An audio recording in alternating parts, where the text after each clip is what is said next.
Physical refining செய்யப்பட்ட SKM Poorna rice brand oil.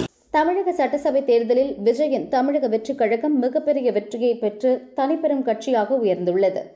அந்த கட்சி 233 தொகுதிகளில் தனித்து களமிறங்கி 108 இடங்களில் வென்றுள்ளது. தேர்தலில் முதலிடம் வந்திருந்தாலும் ஆட்சி அமைக்க தேவையான 118 என்ற மேஜிக் நம்பர் விஜய் கட்சிக்கு இல்லை.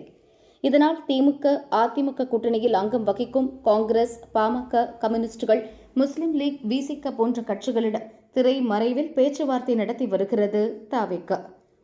ஆதரவு தரும் கட்சிகளின் பலத்தோடு சேர்ந்து ஆட்சி அமைக்க தாவேக தலைவர் விஜய் முடிவு செய்துள்ளார்.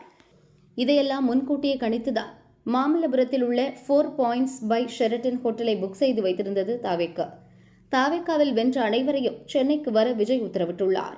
வெற்றி சான்றிதழுடன் இன்று மதியத்திற்குள் அனைவரும் சென்னையில் இருக்க வேண்டும். மாமல்லபுரம் ஹோட்டலில் அவர்கள் தங்க வைக்கப்படுவார்கள். ஆட்சி அமைக்கும் வரை அதே ஹோட்டலில் தான் இருக்க வேண்டும். அவர்களுக்கு தேவையான அனைத்து வசதிகளும் செய்து கொடுக்கப்பட்டுள்ளது என்று தாவேக மூத்த தலைவர் ஒருவர் சொன்னார்.